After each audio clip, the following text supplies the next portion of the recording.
The best of Major League Soccer is set to face off against the best of Mexico's Liga MX in the 2024 All-Star Game in just over a month, so it's time to make our selections. Welcome back to Upper 90, where I apologize for the delay between videos as I have been busy with my new gig writing for the official MLSsoccer.com website. The upside to that, however, is for the first time this season, I have submitted my official MLS media ballot for the 2024 All-Star selections, so let me walk you through my picks, starting, of course, in the goalkeeper position, where I have selected the New York City FC goalkeeper, Matt Freese. Now, this was really a debate between Matt Freese and Austin FC's Brad Stuver.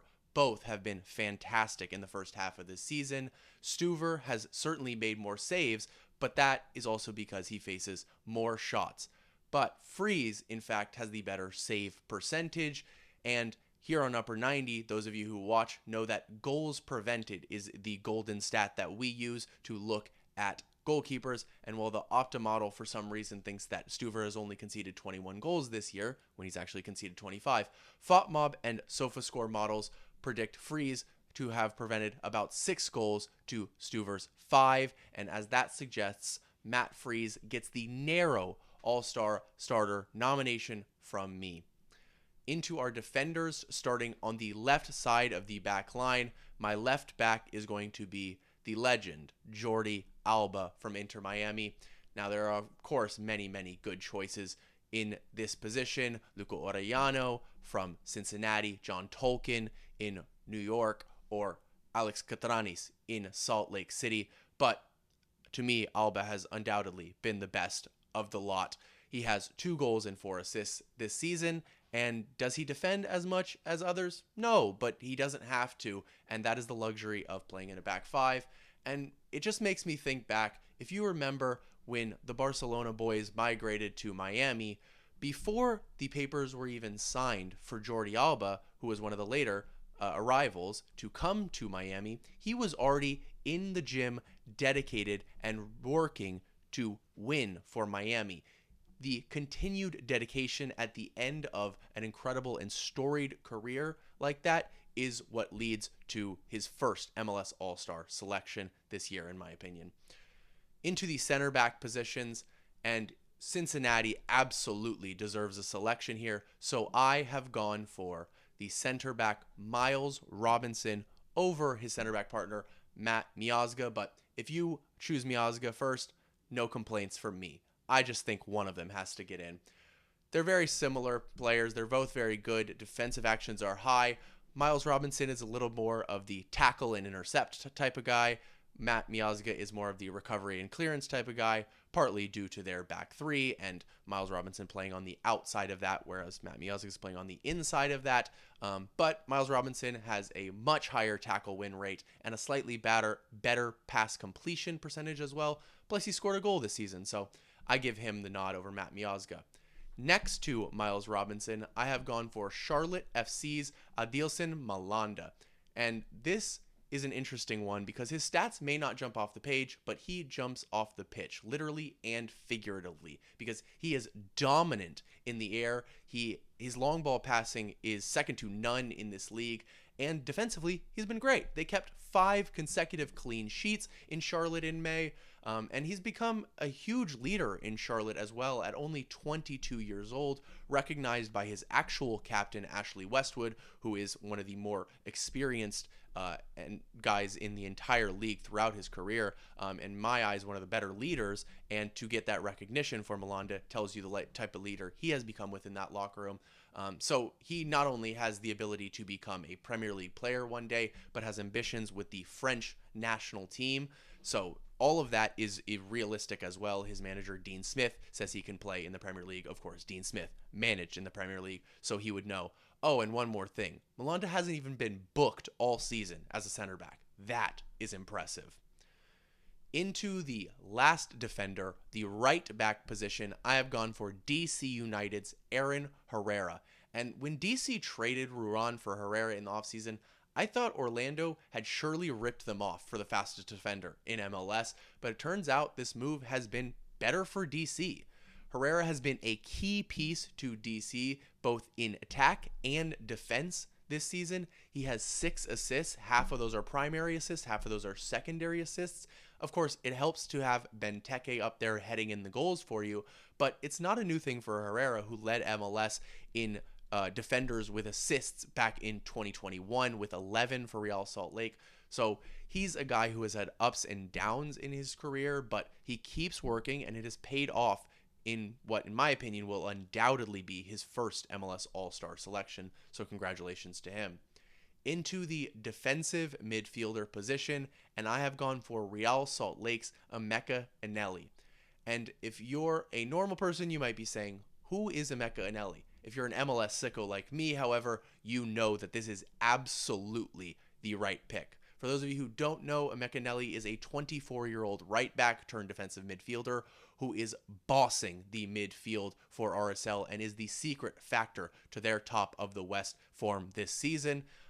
I really wish there was an award for the MLS player with the biggest breakout season each year, because players like Eneli deserve that type of recognition, even though they're 24 years old, maybe a little bit too old for those young player recognitions.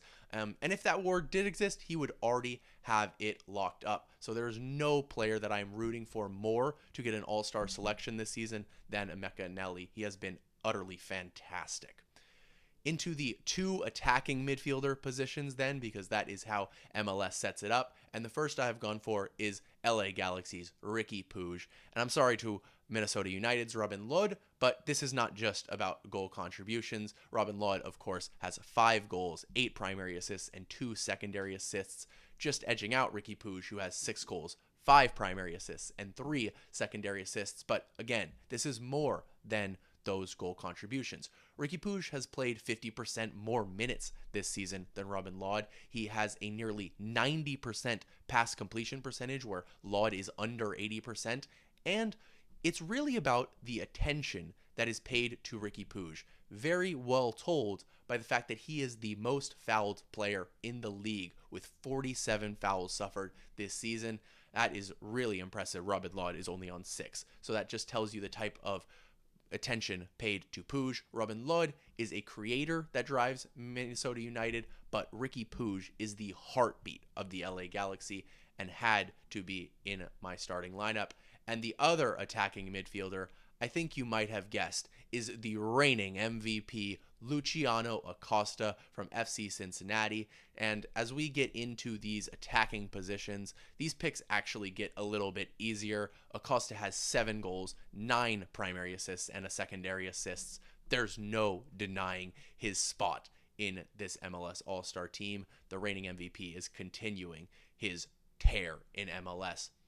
Moving on to the attacking 3, and starting on the right wing, Lionel Messi, the GOAT, the current frontrunner for MVP. He has the most direct goal contributions in Major League Soccer with 21. He has the most goal contributions overall in Major League Soccer with 25. He became the fastest player in MLS history to reach that mark, currently on 12 goals and 13 assists through 12 games. And when you think about that, just pause for a second. 12 goals and 13 assists in 12 games. There were only 2 players in the league last season that reached those numbers in the entirety of the year. And those 2 players were the most underrated player in the league, Christian Espinoza, and the reigning MVP, Luciano Acosta. So Lionel Messi is earning his spot in the All-Star team. It ain't name recognition getting him in there.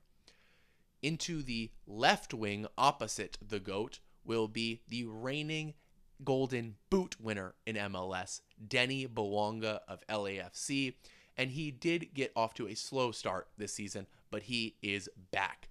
He has 10 goals and 5 assists this year, and the most penalties drawn in the league with 3. So Denny Bouanga, again, earning his spot on that left wing.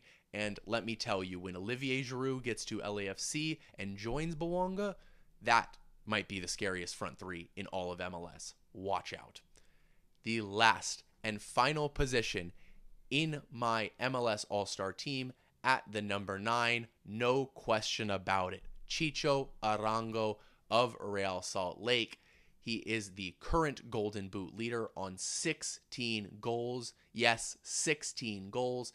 But he is so good for RSL this year that he is not only playing the 9, but sometimes he's dropping into the 10, which means that he's racking up assists as well. He has 4 primary assists, 5 secondary assists, and it turns out that Mastroeni, Real Salt Lake's head coach, let slip that he wanted Chicho in Salt Lake when LAFC had him, but had to wait first for the 6 months in Pachuca, which is really great to me because all Chicho has ever wanted is to be loved and valued. At LAFC, he got that from the fans, but not so much from the club. At RSL, he gets it from everywhere, and it is leading to an MVP campaign for Chicho Arango, and that is why he would captain my MLS All-Star team, El Capitan Chicho. That is my MLS All-Star team, but I would love to hear what your All-Star team would look like below. Do you agree or disagree with my picks? And thank you so much for watching. If you enjoyed the video, please drop a like and subscription down below. It really, really helps out the channel. I will see you next time.